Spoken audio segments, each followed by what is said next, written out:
1969 വർഷം. കൊൽക്കത്ത മഹാനഗരത്തിലെ 3 നിലകളുള്ള കൊട്ടാര സമാനമായ ഒരു വീട്ടിലെ ഇളമുറക്കാരിയായ പെൺകുട്ടി.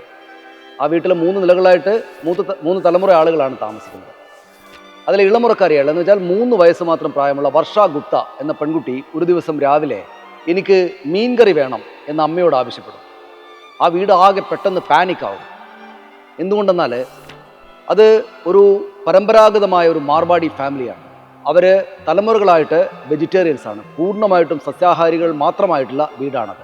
ആ പെൺകുട്ടി 3 വയസ്സുകാരിയായിട്ടുള്ള വർഷ ഗുപ്ത എന്ന പെൺകുട്ടി ഒരിക്കൽ പോലും മീൻ കറിയോ മീൻ ചേർത്തുള്ള ഭക്ഷണമോ കണ്ടിട്ടില്ല എന്ന് മാത്രമല്ല, മത്സ്യം ഭക്ഷണമായിട്ട് ഉപയോഗിക്കാം എന്ന് പോലും അറിവില്ലാത്തൊരു പെൺകുട്ടി ഒരു സുപ്രഭാതത്തിൽ അമ്മയോട് വന്നിട്ട് അല്ലെങ്കിൽ ആയയോട് വന്നിട്ട് എനിക്ക് മീൻ കറി വേണം എന്ന് ശാഠ്യം പിടിച്ച് ചോദിച്ചത് ആകെപ്പാടെ പ്രശ്നമായി.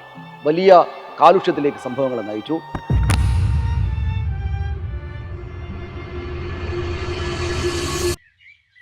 ഇങ്ങനെയാണ് അമിതാവ് ഘോഷിൻ്റെ ഗോസ്റ്റ് ഐ എന്ന ഈ നോവൽ, പുതിയ നോവൽ ആരംഭിക്കുന്നത്. ആളുകളെ പെട്ടെന്ന് ഈ നോവലിനകത്തേക്ക് പിടിച്ചു കയറ്റുന്ന ഇങ്ങനൊരു തുടക്കത്തിലൂടെയാണ് അമിതാവ് ഘോഷ് എന്ന രാജ്യമറിയുന്ന, ലോകമറിയുന്ന, ബംഗാളിൽ നിന്നുള്ള ഇന്ത്യൻ ഇംഗ്ലീഷ് നോവലിസ്റ്റ് ആയിട്ടുള്ള അമിതാവ് ഘോഷ് അദ്ദേഹത്തിൻ്റെ ഈ വർഷം ഇറങ്ങിയ ഈ ഗോസ്റ്റ് ഐ എന്ന നോവൽ ആരംഭിക്കുന്നത്.